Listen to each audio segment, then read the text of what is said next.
Dans cette vidéo spéciale consacrée à l'aménagement des terrains en pente, nous allons vous réserver une grosse surprise. Au niveau de la deuxième partie, nous disions tantôt que dans le titre, que c'est une chance extraordinaire pour nous d'avoir un terrain en pente. Vous allez le découvrir dans la seconde partie.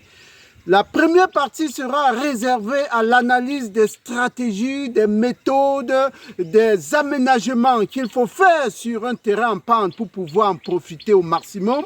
Vous voyez, on tient en main là une pastèque en pleine dégustation parce qu'on vient justement de faire un champ de pastèque sur notre terrain qui a une grosse pente en contrebas, une pente supérieure pratiquement à 15%. Mais on vient d'y faire de la pastèque qu'on a récoltée. Ça veut dire que vous pouvez récupérer votre terrain s'il est en pente, vous pouvez y faire des cultures rentables. Et justement, si vous êtes à la recherche des astuces pour mieux aménager ce type de terrain, restez parce que cette vidéo sera véritablement une bombe. Ça va vous fournir des astuces pour arriver à récupérer votre terrain. Toutes les astuces pour mieux aménager son terrain en pente, c'est tout de suite après le jingle.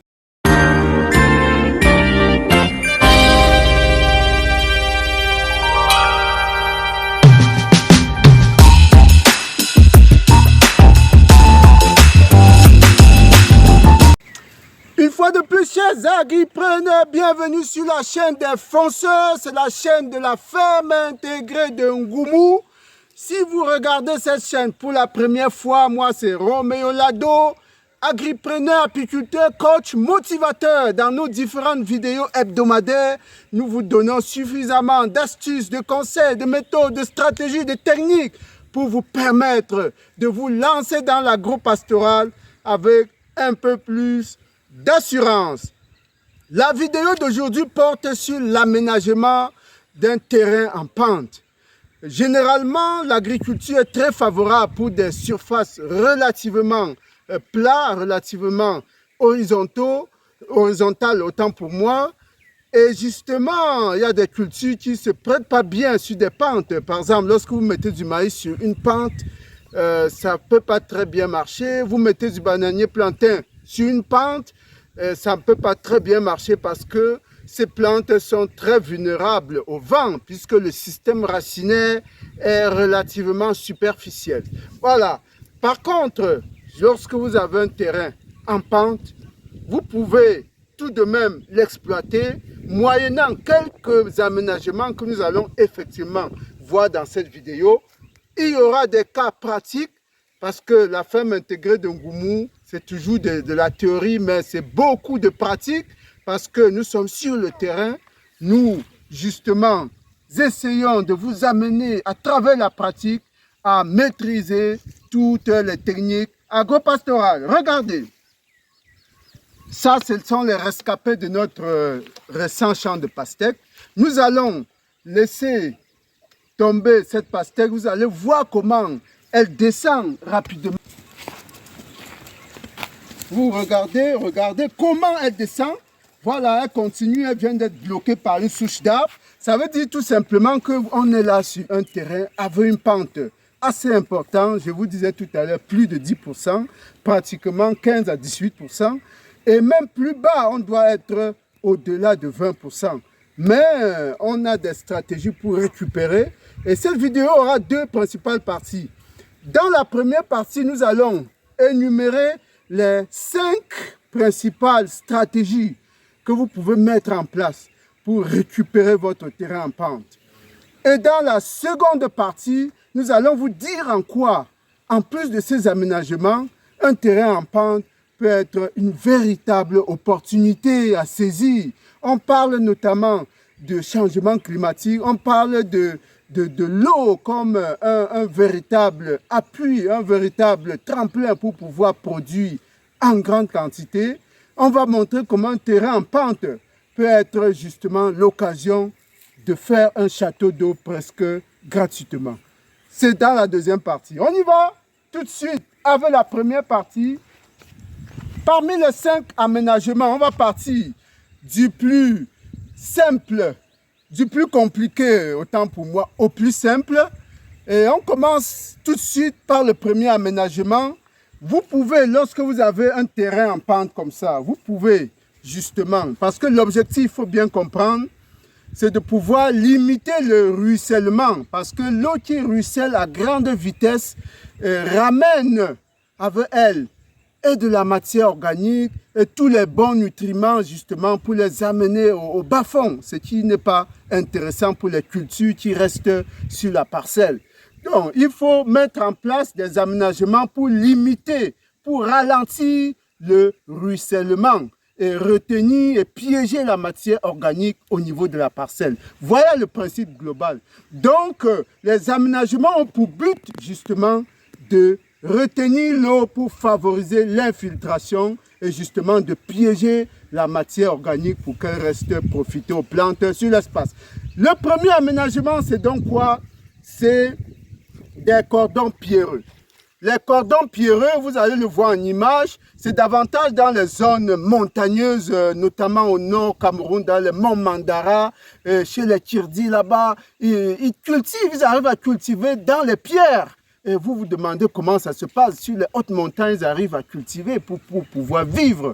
Et justement, les cordons pierreux sont donc alignés, comme vous pouvez le voir, suivant les courbes de niveau. Ce sont ces cordons pierreux-là qui retiennent de l'eau et favorisent l'infiltration qui va permettre aux plantes de se développer. Donc, dans les zones équatoriales, on n'a pas affaire au cordon pierreux parce que déjà avoir les pierres, ce n'est pas facile. Et de deux, on n'a pas parfois justement ce type de paysage pour pouvoir justement y faire de tels aménagements.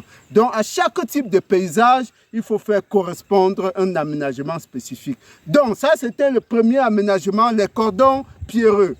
Deuxième type d'aménagement, on va aller un peu plus bas pour voir comment ça se passe au niveau du second aménagement.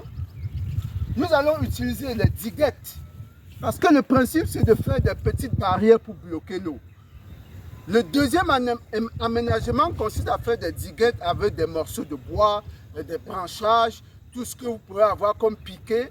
Vous les faites le long de la pente, perpendiculairement à la pente. Parce que ici, par exemple, venez un peu au niveau du tableau pour qu'on observe d'abord ce qui se passe avant d'aller sur le terrain. La caméra doit être assez proche pour que vous puissiez lire. Supposons que ce rectangle représente notre terrain et que l'eau va dans ce sens. Voilà le sens de la pente. Lorsqu'il pleut, l'eau descend le long de la pente. Alors, lorsque ce sont des cordons pierreux, on les aligne ainsi, perpendiculairement à la pente. Voilà. Lorsque justement ce sont des diguettes, on peut mettre des piquets comme ça. On met des piquets, on les solidarise. Hein. C'est un peu comme une sorte de clôture. On les solidarise comme ça avec du bois. Vous voyez, on fait une sorte de diguette. Et en amont, on va voir tout à l'heure comment ça se passe. En amont, on essaie d'aplanir. On va voir tout à l'heure. Maintenant, les autres, ça c'est le 1. Ça, c'est le 2, c'est ça qu'on va voir maintenant. Le 3, le 4 et le 5, on va les développer tout à l'heure. Donc, allons sur le terrain en pratique, voir comment ce type de diguette peut se mettre en place. On descend. Ok, vous voyez ici, la pente est relativement forte. Hein, on est pratiquement au-delà de 20%. Là, la pente est vraiment descendante jusqu'au bas-fond. Et comment faire pour récupérer donc cette partie-là? Vous pouvez faire, comme je disais tout à l'heure, des diguettes. Vous voyez des piquets qui ont été installés là, des piquets. Et maintenant, on prend des morceaux de bois. Hein, c'est en fonction du matériau que vous avez sur place. Vous prenez des morceaux de bois et que vous parquez. Et par la suite, vous faites une sorte comment on appelle, du compostage. Vous faites une sorte de compostage. Vous mettez du branchage au-dessus. Vous mettez du branchage, tout ce que vous pouvez avoir comme déchets. Et ça va former un peu comme une fondation. Voilà. Vous remplissez toute cette terrasse-là.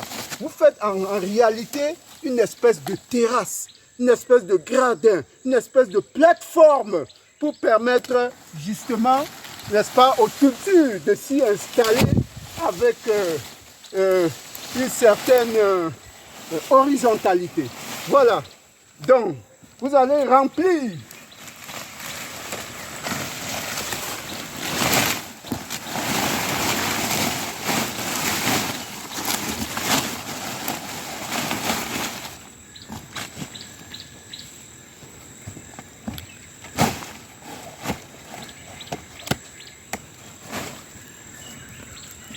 Alors maintenant, il faut faire une espèce de déblai. On va déblayer la terre par le haut pour remblayer en bas. Voilà. De manière à avoir un bon niveau.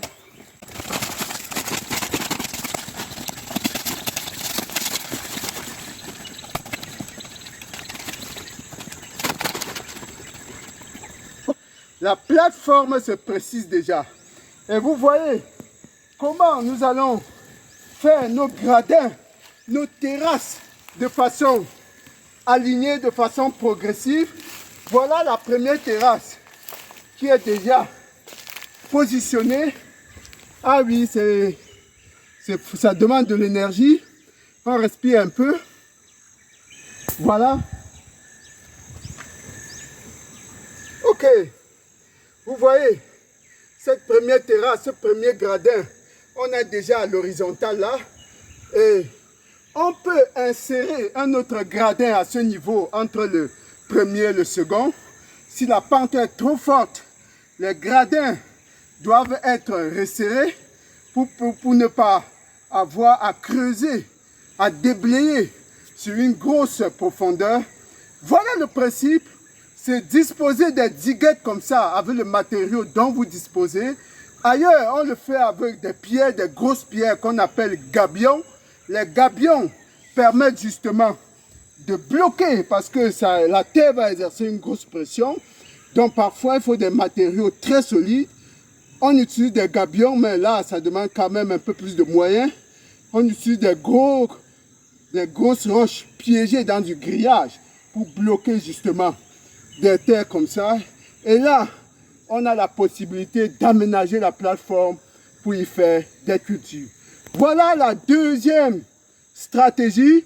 On va aller vers une stratégie, sur les deux autres stratégies, beaucoup plus simple. On remonte pour retrouver la troisième stratégie.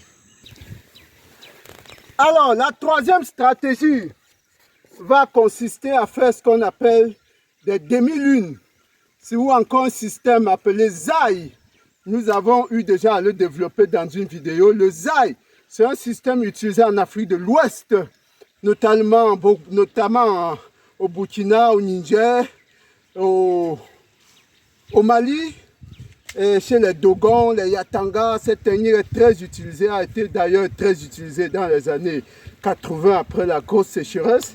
Elle consiste à établir justement des demi-lunes comme ça en quinconce, et ces demi-lunes là permettent donc de piéger l'eau et la matière organique. C'est dans les demi-lunes que se fait justement les semis, et ça permet de faire des petites diguettes comme ça qui vont retenir l'eau et la matière organique pour permettre un meilleur développement des cultures.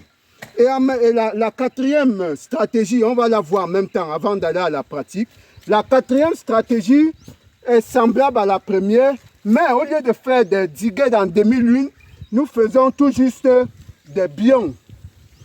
Nous faisons des diguettes sous forme de bions, et ces bions-là vont longer la pente de manière perpendiculaire parce que justement, elles vont former des petites barrières. Et c'est le long de ces barrières-là qu'on peut faire des semis. Donc, on va le voir tout de suite sur le terrain, en pratique. On commence donc par la demi-lune. Alors, regardez ici. Regardez ici, regardez ce qui se passe. Nous avons notre mandarinier qui a été planté là. Et pour permettre à ce mandarinier de disposer de suffisamment d'eau lors des différentes pluies, on va lui donner l'occasion de stocker de l'eau là pour que cette eau puisse permettre une meilleure croissance. C'est pourquoi vous voyez que on a fait une espèce de puits, une espèce de demi-cercle là, pour permettre à l'eau, justement, de venir stagner ici et être bloquée par la demi-diguette là. Voilà le principe de la demi-lune. Voilà, la même chose, vous allez le remarquer ici, on a le même principe de la demi-lune. Vous avez votre plant de mandarinier et avec une petite diguette circulaire qui se place là, identiquement. Voilà comment ça se présente ici pour cette demi-lune. Et enfin, au bout de la parcelle, voilà comment on a disposé la demi-lune. Donc, voilà le système de blocage. On va remonter directement pour voir comment le biome qui est la quatrième stratégie se présente, qui est la variante de la demi-lune. Voilà, regardez. Il faut que la caméra puisse filmer tout le long là, pour que vous voyez comment est positionné le biome. Vous voyez comment on a formé tout ce biome là, tout le long de la parcelle, perpendiculaire à la pente, parce que les eaux vont dans ce sens. Les eaux vont dans ce sens et on fait le biome perpendiculairement au sens de la pente. Alors, ce biome joue donc deux rôles. Le premier rôle, c'est de ralentir l'eau qui va ruisseler et de faire profiter cette eau-là aux plantes qui seront ici au niveau du biome, non seulement au niveau du biome, mais au niveau de la parcelle qui est au-dessus. Donc, elle va bloquer l'eau pour qu'elle ne descende pas plus loin. Deuxième rôle, elle va retenir la matière organique qui est charriée par les eaux depuis le haut pour que cette matière-là ne se retrouve pas au bas-fond. Voilà comment, de proche en proche, des petites plaques-bandes vont être formées pour pouvoir piéger l'eau, piéger la matière organique utile au développement des plantes. La dernière stratégie n'est qu'une combinaison des deux.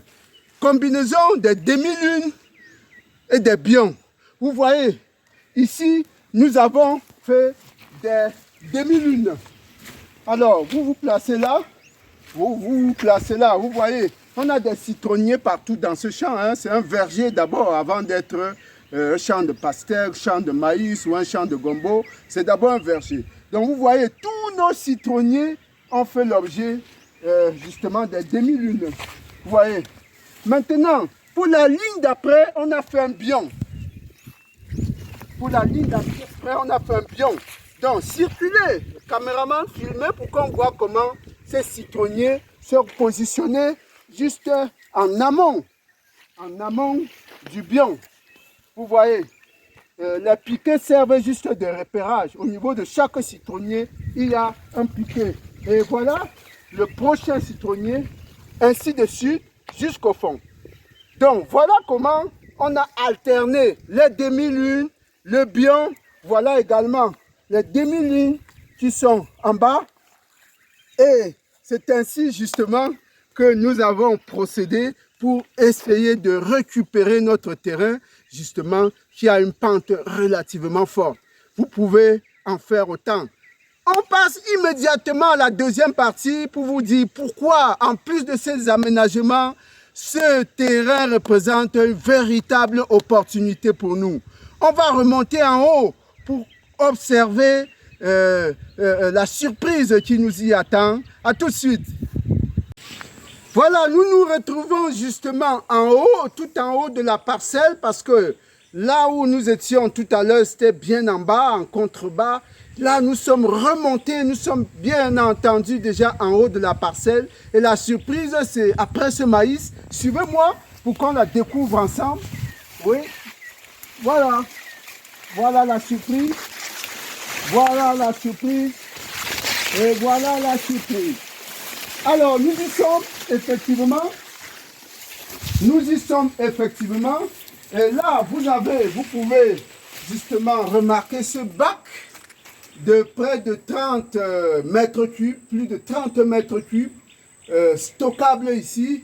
Nous sommes en hauteur de la parcelle. Ça veut dire qu'à partir de ce bac qui est enterré, c'est un bac bétonné qui est enterré, n'est-ce pas? Vous pouvez irriguer tout le bas-fond. effectivement, moyennant quelques aménagements. Voilà la chance extraordinaire qu'on a ici avec ce terrain en pente.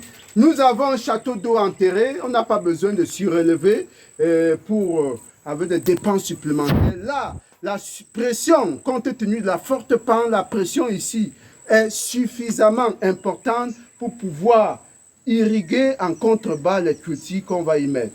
Ça sera l'objet des prochaines vidéos justement. On va montrer comment l'aménagement va être fait ici dans ce bac, comment le circuit d'irrigation va être opérationnalisé pour pouvoir profiter davantage de cette opportunité de pente qu'offre ce terrain.